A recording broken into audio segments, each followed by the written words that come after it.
اسلام کی بہار شریعت۔ السلام علیکم ناظرین اکرام، ہم آپ کا نعمان بن ثابت اکیڈمی میں استقبال کرتے ہیں۔ جیسا کہ ہم پچھلی ویڈیوز میں عقائد کا بیان پڑھ رہے تھے اور ابھی عقائد کا بیان اللہ کے بارے میں ہی پڑھ رہے ہیں، لیکن ابھی تو نبی اکرم صلی اللہ علیہ وسلم کے بھی عقائد ہیں، صحابہ اکرام کے بھی عقائد ہیں، اولیاء اللہ کے بھی عقائد ہیں۔ تو ابھی عقائد کا بیان بہت لمبا چلنے والا ہے اور یہ عقائد کے بیان کا تیسرا چیپٹر، تیسری ویڈیو ہے۔ تو چلیے شروع کرتے ہیں۔ علامہ امجد علی اپنی کتاب بہار شریعت حصہ اول صفحہ نمبر 18 پر لکھتے ہیں کہ قضاء و قدر کے مسائل عام عقلوں میں نہیں آ سکتے، یعنی کہ جو تقدیر کے مسائل ہیں وہ عام انسانوں کی عقل میں نہیں آ سکتے، ہم جیسے کم عقلوں کی عقل میں نہیں آ سکتے، اور ان میں زیادہ غور و فکر کرنا، یعنی زیادہ ریسرچ کرنا یا زیادہ ان کو تلاشنے کی کوشش کرنا، یہ بھی ہلاکت کا سبب ہے، یعنی اس سے ہم برباد ہو سکتے ہیں، ہم ہلاک ہو سکتے ہیں۔ صدیق و فاروق رضی اللہ تعالیٰ عنہما اس مسئلے میں بحث کرنے سے منع فرما گئے، یعنی کہ حضرت ابوبکر صدیق، حضرت عمر فاروق جیسی بڑی بڑی ہستیاں، بڑی بڑی شخصیات اس کے بارے میں گفتگو کرنے کے یا اس مسئلے میں بحث کرنے سے ہم کو منع فرما گئے ہیں کہ اس کے بارے میں زیادہ بحث نہ کی جائے، اور فرماتے ہیں کہ ما و شما کس گنتی میں ہے، یعنی جب اتنی بڑی ہستیاں منع فرمایا گئی ہیں کہ ان کے بارے میں بحث نہ کرنا، تو پھر ہم تم کس کھیت کی مولی، ہم تم کس عقل کو، ہمارے پاس کون سا علم یا کون سی زیادہ عقل ہے۔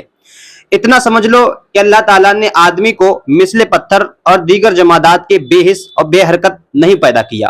یعنی کہ اللہ تعالیٰ نے ہم انسانوں کو بالکل بلا حرکت یا بلا احساسات کے پیدا نہیں فرمایا، یعنی کہ ہم اپنی مرضی سے حرکت بھی کر سکتے ہیں، احساس بھی کر سکتے ہیں،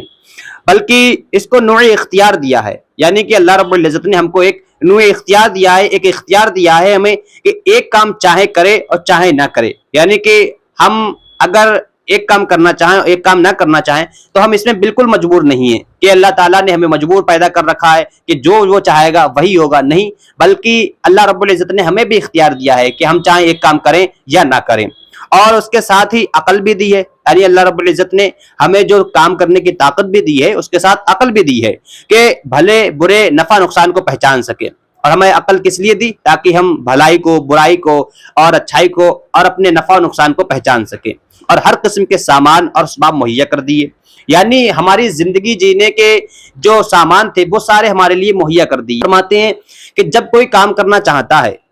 اسی قسم کے سامان مہیا ہو جاتے ہیں، یعنی کہ جب کوئی انسان کسی قسم کا کام کرنا چاہتا ہے، یعنی کہ اگر وہ یہ چاہتا ہے کہ میں ایسا کام کروں جس سے میں کمائی کروں، تو پھر اللہ رب العزت اس کے لیے وہ اسباب مہیا کر دیتا ہے، اور اسی بنا پر اس پر مواخذہ ہے، یعنی کہ ہمیں بالکل مجبور نہیں کر دیا گیا کہ اللہ رب العزت نے جیسا تقدیر میں لکھ دیا ویسا ہی ہوگا یا ہمیں ویسا ہی کرنا ہے، نہیں، بلکہ اللہ رب العزت نے ہمیں اختیار دیا ہے کہ ہم ایک کام کریں یا نہ کریں۔ جیسے کہ ہم کوئی کام کرنا چاہتے ہیں، کوئی بزنس کرنا چاہتے ہیں، ہم جیسے کہ کپڑوں کی دکان کھولنا چاہتے ہیں، تو اللہ رب العزت اس کے لیے ہمیں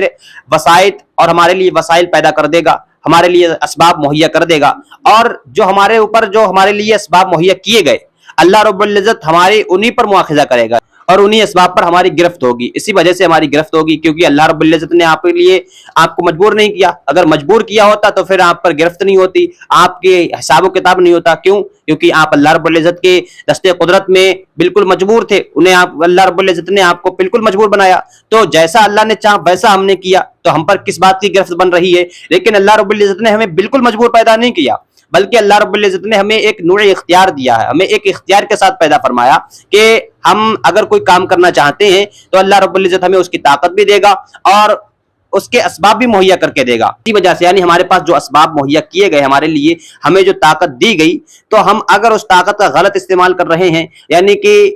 اللہ رب العزت نے ہمیں طاقت دی کہ ہم نیک کام کریں لیکن ہم اس کے بدلے برے کام کر رہے ہیں، تو اللہ رب العزت نے ہمیں مجبور نہ پیدا کیا، بلکہ اللہ رب العزت نے ہمیں ایک اختیار دے دیا، ہمیں طاقت دے دی، ہمیں عقل دے دی۔ اب ہمیں اپنے آپ کو پہچاننا ہے کہ ہم اچھے کام کریں یا برے کام کریں، اگر برے کام کریں گے تو عذاب ملے گا، سزا ملے گی، اچھے کام کریں گے تو ہمیں انعام ملے گا، اور اسی کی وجہ سے یعنی کہ عقل دینے کی وجہ سے، طاقت دینے کی وجہ سے، اختیار دینے کی وجہ سے، اسباب مہیا کرانے کی وجہ سے ہمارے اوپر گرفت ہوگی، ہمارا مواخذہ کیا جائے گا۔ اور آگے فرماتے ہیں کہ اپنے آپ کو بالکل مجبور یا بالکل مختار سمجھنا دونوں گمراہی ہے، یعنی کہ کوئی انسان یہ کہے کہ میں بالکل مجبور ہوں، یعنی کہ اللہ رب العزت نے مجھے بالکل مجبور پیدا کیا، اس نے جیسا تقدیر میں لکھ دیا اب مجھے ویسا ہی کرنا ہے، یہ بھی گمراہی کا طریقہ ہے۔ یا کوئی شخص یہ کہے کہ میں بالکل مختار ہوں، اس میں اللہ رب العزت کا کوئی دخل نہیں ہے، یعنی کہ میں سارے کام اپنے آپ سے کرتا ہوں، تو یہ بھی گمراہی کا طریقہ ہے، یہ بھی گمراہی ہے۔ اور فرماتے ہیں کہ برے کام کر کے تقدیر کی طرف نسبت کرنا، یعنی کہ کوئی برا کام کیا، یعنی کہ ہم نے گناہ کا کام کیا، ٹھیک ہے، اب ہم اس کو تقدیر کی طرف نسبت کریں کہ یار تقدیر میں یہی لکھا ہوا تھا اس لیے ہم سے ایسا ہو گیا، اور مشیت الہی کے حوالہ کرنا بہت بری بات ہے کہ ہم نے کوئی گناہ کا کام کیا اور پھر ہم نے اللہ رب العزت کے اوپر ڈال دیا کہ اللہ رب العزت نے تقدیر میں ایسا لکھا اسی لیے ایسا ہوا۔ یہ بالکل غلط بات ہے اور بہت بری بات ہے، بلکہ حکم یہ ہے کہ جو اچھا کام کرے، یعنی کہ کوئی ثواب کا کام کرے، نیک کام کرے، کوئی صدقہ دے یا کوئی اچھا کام کرے، کسی کی مدد کرے، تو پھر اس کو من جانب اللہ، یعنی اللہ کی جانب سے اسے سمجھے، اسے کہے، اور جو برائی سرزد ہو، جو برائی ہو جائے تو پھر اس کو شامت نفس تصور کرے، یعنی اسے اپنی نفس کی شامت تصور کرے، اس کو یہ کہے کہ ہاں یہ میرے برے نفس کی وجہ سے ہوا ہے۔ اور آگے فرماتے ہیں کہ اللہ تعالیٰ جہت و مکان و زمان و حرکت و سکون و شکل و صورت جمی حوادث سے پاک ہے،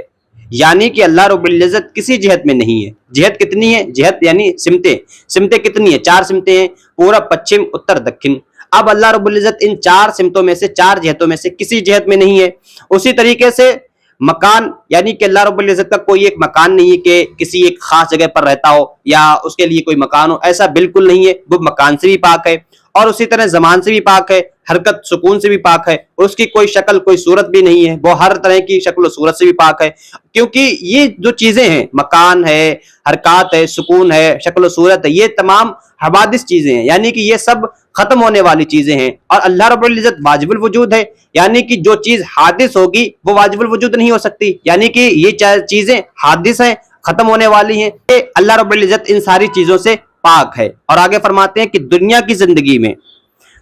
زندگی میں اللہ عز و جل کا دیدار نبی اکرم صلی اللہ علیہ وسلم کے لیے خاص ہے، یعنی کہ دنیا میں صرف اللہ رب العزت نے اپنا دیدار نبی اکرم صلی اللہ علیہ وسلم کے لیے کیا، یہ نبی صلی اللہ علیہ وسلم کا خاصہ ہے کہ انہوں نے اپنی آنکھوں سے اللہ رب العزت کا دیدار کیا۔ اور آگے فرماتے ہیں اور آخرت میں ہر سنی مسلمان کے لیے ممکن بلکہ واقع ہے، یعنی کہ دنیا میں صرف یہ نبی کریم صلی اللہ علیہ وسلم کو یہ خاصیت نصیب ہوئی کہ آپ نے اللہ کا دیدار کیا، لیکن قیامت میں، آخرت میں ہر سنی مسلمان، ہر سنی صحیح العقیدہ مسلمان ہے جو مومن ہے، اس کے لیے اس کا دیدار کرنا واقع ہے، ممکن بھی ہے اور واقع بھی ہے۔ فرماتے ہیں کہ ممکن ہے بلکہ واقع ہے، یعنی کہ واقع ہے۔ اور رہا قلبی دیدار یا خواب میں، یعنی کہ قلب میں کسی کو دیدار ہونا یا خواب میں کسی کو دیدار ہونا، یہ دیگر انبیاء علیہ السلام بلکہ اولیاء کے لیے بھی حاصل ہے، یعنی کہ اللہ رب العزت کا خواب میں دیدار کرنا یہ دوسرے نبیوں کے لیے بھی ثابت ہے، اور اولیاء اللہ کو بھی یہ سعادت حاصل ہوئی ہے کہ انہوں نے اللہ رب العزت کا دیدار کیا ہے خواب میں۔ اور فرماتے ہیں کہ ہمارے امام اعظم یعنی حضرت نعمان بن ثابت رحمۃ اللہ علیہ، حضرت امام اعظم رضی اللہ تعالی عنہ کو خواب میں 100 بار اللہ رب العزت کی زیارت ہوئی ہے، ماشاءاللہ، یعنی کہ اللہ رب العزت کا دیدار امام اعظم رضی اللہ تعالیٰ عنہ نے 100 بار کیا ہے اپنی زندگی میں۔ امید ہے آپ کو یہ سمجھ میں آیا ہوگا۔ اللہ تعالیٰ سے یہ دعا کہ اللہ تعالیٰ ہمیں زیادہ سے زیادہ علم دین سیکھنے سکھانے کی توفیق عطا فرمائے۔ اور جیسا کہ میں نے آپ کو بتایا کہ یہ نعمان بن ثابت اکیڈمی ایک اکیڈمی کے طور پر کام کرتی ہے، تو آپ اگر پڑھنا چاہتے ہیں یا آپ اپنے بچوں کو پڑھانا چاہتے ہیں تو ہم سے ضرور رابطہ قائم کریں۔ اور پوری ویڈیو دیکھنے کے لیے شکریہ۔ چینل پر اگر نئے ہیں تو سبسکرائب کریں اور پچھلی ویڈیو کو ضرور دیکھیں تاکہ پوری بات صحیح سے سمجھ میں آ سکے۔